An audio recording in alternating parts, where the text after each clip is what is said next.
Hello guys, thank you for joining me. My name is Kyla and today I'm going to be showing you how to make this very simple crochet sweater, or shrug, whatever you want to call it. Before I get started, I do want to mention that this video is definitely inspired by another tutorial that I watched. So I will definitely link that down below if you guys are interested in watching it as well. My intention with making this tutorial was to kind of break down the process a little bit more for somebody who's a beginner. So hopefully you can find all the steps you need to put this together all in one place. Some of the directions and tips are done a little bit slowly and thoroughly, so I will add timestamps if you want to skip ahead if you already kind of know what you're doing. But I do hope that you enjoy and that everything is easy to follow. The materials you need for this are very straightforward, so I'm just using this creamy white yarn. This is the label for it. It was really inexpensive at Michael's, and then it also shows you what type of crochet hook is the best to use with it. I will be using a 5mm crochet hook, and essentially what we're going to be making is a very long rectangular piece.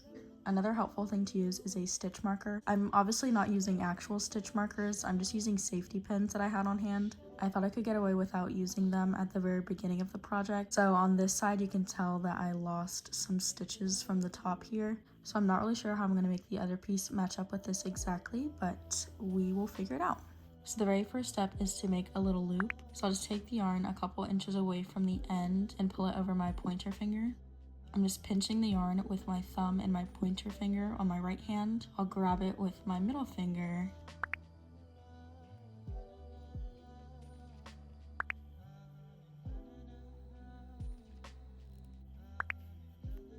Now I'm going to put my hook into the loop and pull this string just to tighten it a little bit. And then I like to create some tension on the string, so I usually just wrap my fingers around it like this. I'm going to hold this little string to start, and to start a chain, you're going to start with the string on the left side of your hook. You'll take your crochet hook and you wrap it around like this. You're not going to go this way. You're going to go in front of it, and then you'll pull it down through your original loop. I wrote down the measurements for the first crochet piece I did. I made a chain long enough to reach from wrist to wrist and then counted those stitches, and it was 187. Like I said before, I did lose some of those stitches when I was making the first piece, so I might have to account for those losses. So this is number 1, 2, 3, 4, 5, and so on and so forth. If this is your first time attempting something like this, I would recommend that you try to keep your stitches a little bit loose. So I'll show you the difference. If I hold my yarn with a lot of tension and pull it through, it's going to be really hard to get it through the loop. And then even if I can get it through, it's going to make that space a lot smaller than these other spaces. So when I come back around and try and add another stitch into this opening, I'll have to do a lot more work to get it through. So if you notice that your stitches are a little bit too tight, all you have to do is take out your hook, unchain one, and then fit this right back through. While you're working on this initial chain, I would suggest that you use stitch markers for every 50 or so, just so that if you do have to go back and count, it won't be so strenuous. And the way you can count your stitches is just by looking at one of these loops. So you go 1, 2, 3, 4, 5. So now we'll continue on. So I have returned with my 187 stitches. That was the original measurement that I had for the first piece that I made. I kind of went back and forth deciding if I should do less stitches to account for the ones that I accidentally dropped when I was making the first piece. But I'm just going to go with the original numbers, and then I'm just going to figure out the details at the end. This is a very beginner-friendly tutorial. So I have my 187 stitches, and this chain reaches from wrist to wrist, and then I also kind of lifted it up so that it went to my shoulders, just so that it wasn't a straight line across and would account for the fact that it would actually be sitting on my body. So on top of the number of stitches that you need, you're going to chain an additional 3. So it will be 1, 2, and then from this point, you're going to count back 6 stitches. It'll be 1, 2, 3, 4, 5, 6. You'll wrap your yarn, and into that 6th stitch, you're actually going to grab both of these. So 1 and 2. You should wrap around your hook like this, and you'll pull through once. We're doing a double crochet here. So it's 1. Wrap your hook around your yarn one more time. We're going to pull through all 3 of these stitches here.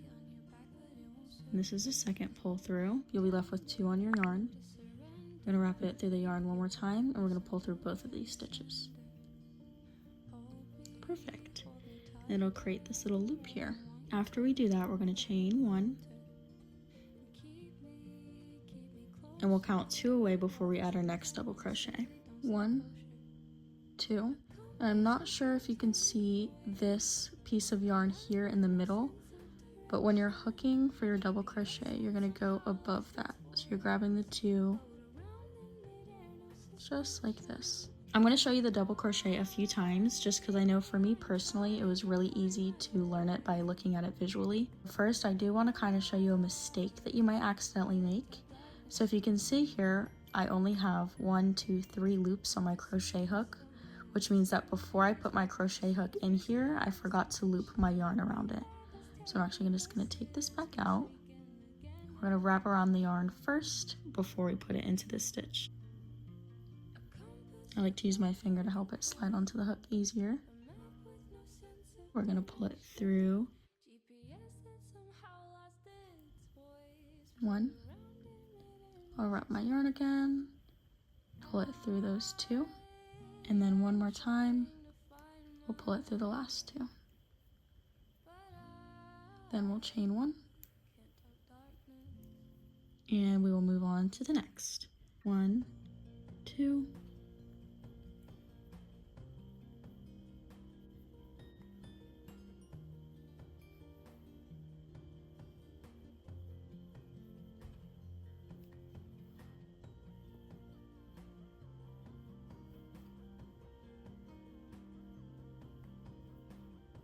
So my yarn here looks a little bit funny. You can tell that my stitches were a little bit loose in this area. If I pinch it like this, it makes it a little bit easier for me to see that I have 1 stitch here and 1 stitch here. And this is actually where I need to insert my hook.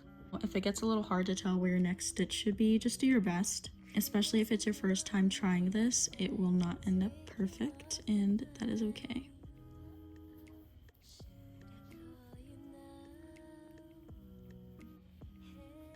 Sometimes I accidentally forget whether or not I've already chained 1. So in order to tell if I've already done that, I take my crochet hook out and actually pull it. I can check here and see that there are 2 loops, and that's how I know that it needs 1 more chain. And in the instance that this becomes undone, it's okay. You can just kind of continue unraveling it and just start from where you left off. So we are now very close to the end of my chain, and it's going to become the moment of truth as to whether or not I have counted all of my stitches correctly. Okay, so technically I did not count right because I have 3 left here and I should only have 2. However, I'm just going to pretend that that did not happen and just go ahead and stitch into this last one. I think I actually remember messing up, but at that point it was too late for me to fix it. This video honestly is just going to go to show that even if you do not do something perfectly, it will still turn out good. Alright, so now that I've done my last double crochet, the next step is just to chain 3. 1, 2, and 3. And all you're going to do is flip your work. So I'm taking this and simply turning my hand, and we are just going to work in the opposite direction. I've noticed that it becomes significantly easier to work faster after that first initial set of double crochets. So I've chained 3 extra here, so I'm still counting 2, 1, 2, and this is where I'm going to insert my next stitch. For me, it's helpful to just kind of look at the boxes, and that'll kind of give me a guide of exactly where my next stitch should be. So I'm going to crochet into this one.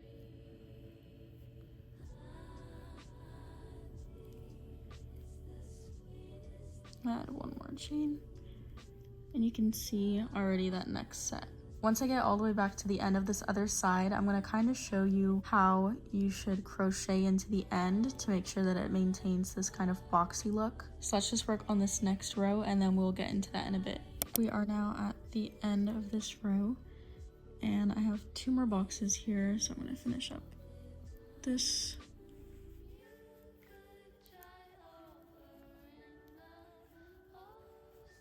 It does become pretty muddy, so I think what makes it easier for me is just putting my finger in the end here. I'm not sure if it's easy to tell that it looks like there's kind of 2 stitches here and then 2 stitches up here at the top. So I'm going to go into this second one from the top.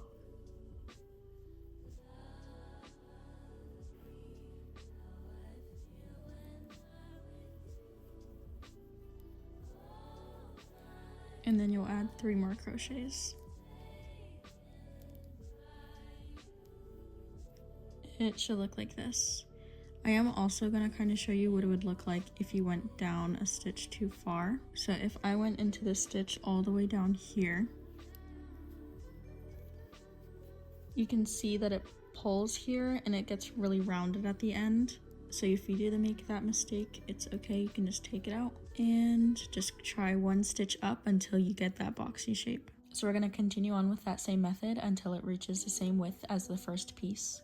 Mine was 9 rows, and that's just my personal preference for how cropped I wanted the top to be. I have now reached the very last double crochet for this project, so I'm going to add that here, and then we're going to cast off.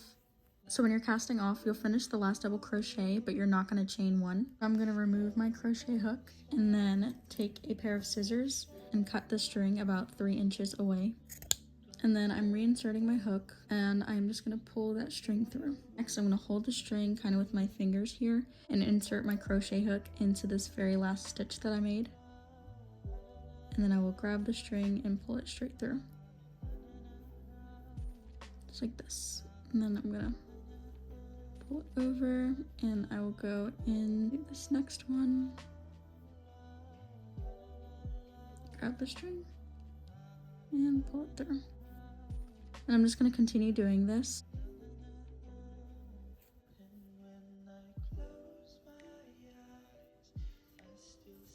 And then in order to secure it, I am just going to do kind of the same thing. I'll show you. The only difference is that this time I'm not going to let go of the string. So I'll pull it through like this. And then I'll take this little string, insert it into the loop, and pull it. And then just to be safe, I'm going to insert my crochet hook one more time and pull it through. So now I'm just going to tug it a little bit, make sure it doesn't feel loose. And I'm just going to trim this here. And voila, now we've cast it off and weaved it in so that the string isn't visible. The next part of this process will be laying your 2 rectangles on top of each other and deciding how wide you want your body and your shoulder openings to be. After you've measured that, you can put your stitch marker through both pieces of the fabric, and you can actually kind of loosely try it on. So the very last step to the process is stitching it all together. In order to do that, I've gotten a long piece of yarn on my crochet needle. Please don't mind the fact that these do not match up exactly. We have already discussed the fact that I knew these 2 pieces weren't going to match up directly. So what you can expect for yours is to have the ends meet like this. But stitching it together is a really easy process. So to start off, I'm just going to take my crochet needle and fit it through that first double crochet on this first piece. And if your pieces matched up, you do the exact same thing on this first box. However, I'm going to the 3rd box because that's how I've had to measure it. I'm just going through here. And then I'm going to pull it through. You'll notice that I have this asymmetrical because I want mainly this main string to be what's pulled. And then for this first stitch, I'm going to leave about this much hanging out so that I can knot it when we get to the end. But for the time being, we're going to leave it like this. You can hold it with your thumb so it doesn't come out on this next stitch. And then from there, I'm basically just going to be matching it up, going through the next stitch and pulling it through. So this is a mistake that you might make, which is not moving your yarn over, which means that it's going to have a funky looking loop here when you try to pull it through. In order to fix this, all you have to do is make this a little bit wider, and then you're going to have to put this through here and then pull it. It should close up just like this.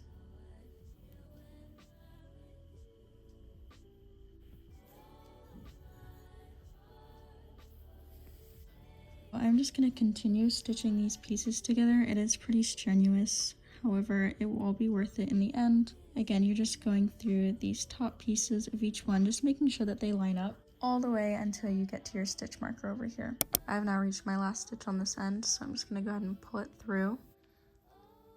But I'm not going to pull it all the way. I'm actually going to go ahead and cut the string here. I'm going to cut it pretty long so it's easy to work with. And we're just going to tie this off. So I'm going to take the string and put it through the loop.